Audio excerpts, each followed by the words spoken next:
যুক্তরাজ্যে ৪ দিনের সরকারি সফরে ব্যস্ত সময় পার করছেন বাংলাদেশের অন্তর্বর্তীকালীন সরকারের প্রধান উপদেষ্টা ডক্টর মোহাম্মদ ইউনূস। শুক্রবার ডক্টর মোহাম্মদ ইউনূস এবং তারেক রহমানের মধ্যে লন্ডনে গুরুত্বপূর্ণ বৈঠক অনুষ্ঠিত হবে। বৈঠককে স্বাগত জানিয়ে শোডাউনের প্রস্তুতি নিয়েছে বিএনপি ও সহযোগী সংগঠন। যুক্তরাজ্য থেকে খালেদ মাসুদ রনির তথ্যচিত্রে ডেস্ক রিপোর্ট।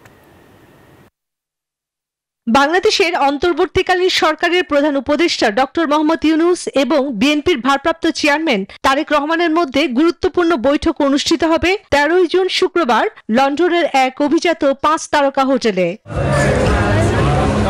এই বৈঠক ঘিরে প্রবাসে চলছে নানা আলোচনা। বৈঠককে স্বাগত জানিয়ে শোডাউন করবে যুক্তরাজ্য বিএনপি ও সহযোগী সংগঠন। বান্ডেল থাকলে প্রতি সেনমানিতে টাকা বাঁচবে। বিকাশ সেনমানি বান্ডেল কিনে জিতুন প্রতি লেনদেনে। প্রায় ২ ঘন্টা ব্যাপী ওই বৈঠকে দেশের বর্তমান সামাজিক ও রাজনৈতিক পরিস্থিতি নিয়ে মত বিনিময় হবে বলে জানা গেছে। বিএনপি সূত্র বলছে এই বৈঠক কেবল সৌজন্য সাক্ষাৎ নয়, বড় রাজনৈতিক উদ্যোগের ইঙ্গিত।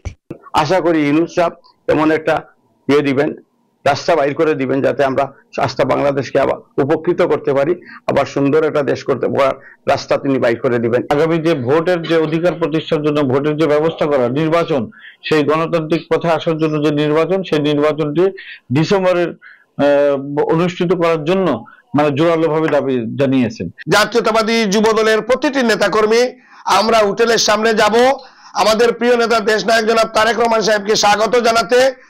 এই বৈঠক বাংলাদেশের ভবিষ্যৎ রাজনীতির দিক পরিবর্তনের এক সম্ভাব্য শুরু বলছেন বিএনপির নেতারা। Desk report, news 24।